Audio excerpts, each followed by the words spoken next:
Social media جو plate form ہے اس کو ہم اسی چیز کے لیے استعمال کر رہے ہیں۔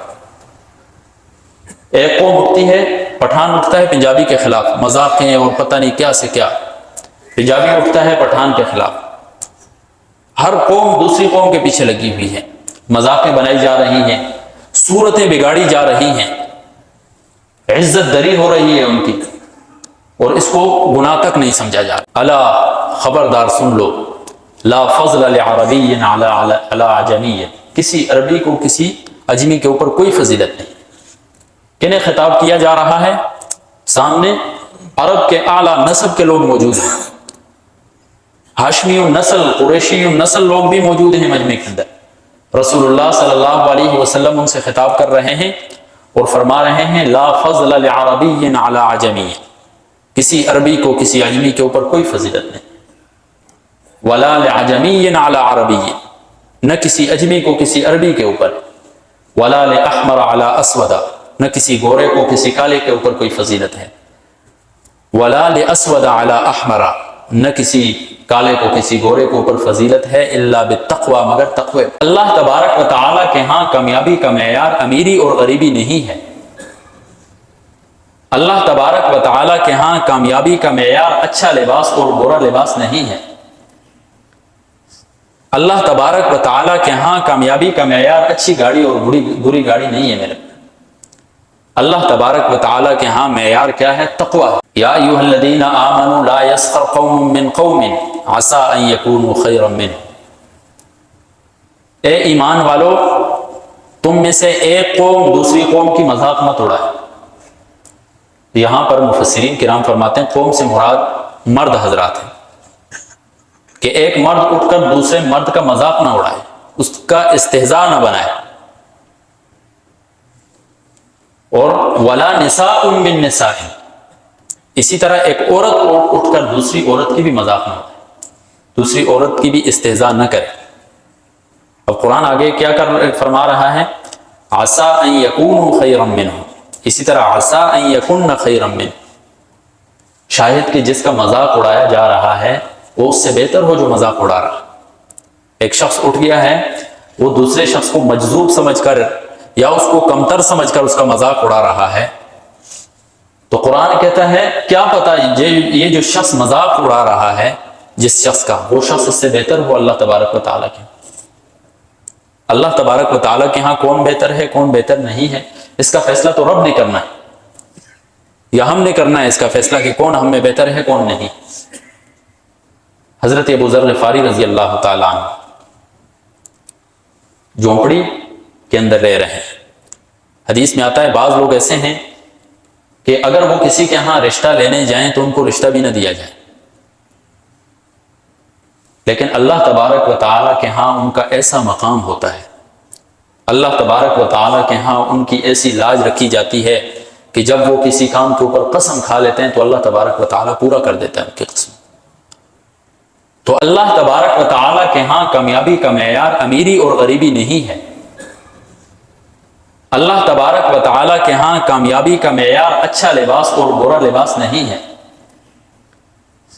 اللہ تبارک و تعالیٰ کے ہاں کامیابی کا معیار اچھی گاڑی اور بری گاڑی نہیں ہے میرے۔ اللہ تبارک و تعالیٰ کے ہاں معیار کیا ہے؟ تقوی ہے۔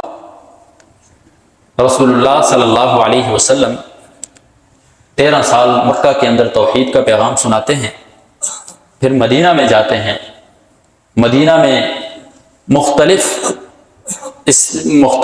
خطوط لکھتے ہیں کافر ریاستوں، پھر فتح مکہ ہوتا ہے، حجۃ الوداع کے موقع پر صحابہ کرام رضوان اللہ تعالی علیہم اجمعین تشریف فرمائے، الوداعی خطبہ دے رہے ہیں، کیا فرماتے ہیں؟ الا خبردار سن لو، لا فضل لعربی علی عجمی، کسی عربی کو کسی عجمی کے اوپر کوئی فضیلت نہیں۔ کنہیں خطاب کیا جا رہا ہے؟ سامنے عرب کے اعلیٰ نسب کے لوگ موجود ہیں، ہاشمی النسل، قریشی النسل لوگ بھی موجود ہیں مجمع کے اندر۔ رسول اللہ صلی اللہ علیہ وسلم ان سے خطاب کر رہے ہیں اور فرما رہے ہیں لا فضل لعربی علی عجمی، کسی عربی کو کسی عجمی کے اوپر کوئی فضیلت نہیں۔ ولا لعجمی علی عربی، نہ کسی عجمی کو کسی عربی کے اوپر، ولا لاحمر علی اسود، نہ کسی گورے کو کسی کالے کے اوپر کوئی فضیلت ہے. ولا لاسود علی احمر، نہ کسی کالے کو کسی گورے کے اوپر فضیلت ہے، الا بالتقوی، مگر تقوی. جو جتنا متقی ہوگا اللہ تبارک و تعالیٰ کے ہاں وہی پسندیدہ ہو، اسی کو فضیلت ملے گی. چنانچہ آپ تاریخ کا مطالعہ فرمائیں، صحابہ کرام رضوان اللہ تعالی علیہم اجمعین کی زندگیوں کا مطالعہ فرمائیں کہ قریش کے تمام لوگ موجود ہیں، اعلیٰ اعلیٰ نسب والے لوگ موجود ہیں، لیکن بیت اللہ کی چھت کے اوپر اذان کون دے رہا ہے؟ بلال حبشی اذان دے رہا ہے. لا فضل لعربی علی عجمی الا بالتقوی. لا یسخر قوم من قوم، کوئی قوم کسی قوم کا مذاق نہ اڑائے. ایک قوم اٹھ جائے، اور آج کل اس کا ہم نے پلیٹ فارم، سوشل میڈیا جو پلیٹ فارم ہے، اس کو ہم اسی چیز کے لیے استعمال کر رہے ہیں. ایک قوم اٹھتی ہے، پٹھان اٹھتا ہے پنجابی کے خلاف، مذاقیں اور پتہ نہیں کیا سے کیا. پنجابی اٹھتا ہے پٹھان کے خلاف. ہر قوم دوسری قوم کے پیچھے لگی ہوئی ہے، مذاقیں بنائی جا رہی ہیں، صورتیں بگاڑی جا رہی ہیں، عزت دری ہو رہی ہے ان کی، اور اس کو گناہ تک نہیں سمجھا جا رہا. لا یسخر قوم من قوم عسى ان يكونوا خيرا منهم. ایک قوم دوسری قوم کا مذاق نہ توڑائے، استہزاء نہ کرے اس کا. علامہ قرطبی رحمہ اللہ فرماتے ہیں کہ یہاں پر جو خاص طور پر عورتوں کا ذکر کیا ہے، ولا نساء من نساء، اس لیے کہ یہ چیزیں عورتوں کے اندر بہت زیادہ ہوتی ہیں کہ وہ ایک دوسرے کا مذاق اڑاتی ہیں، پیٹھ کے پیچھے بھی سامنے بھی کسی نہ کسی طرح وہ مذاق اڑا رہی ہوتی ہیں.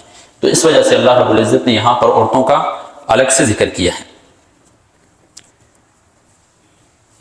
ابو داؤد شریف کی روایت ہے، رسول اللہ صلی اللہ علیہ وسلم فرماتے ہیں الربا 72 بابا. سود جو ہے اس کے کتنے درجے ہیں؟ 72 درجے. یعنی گناہ، سود کی وجہ سے 72 گناہوں کے اندر انسان پڑ سکتا ہے.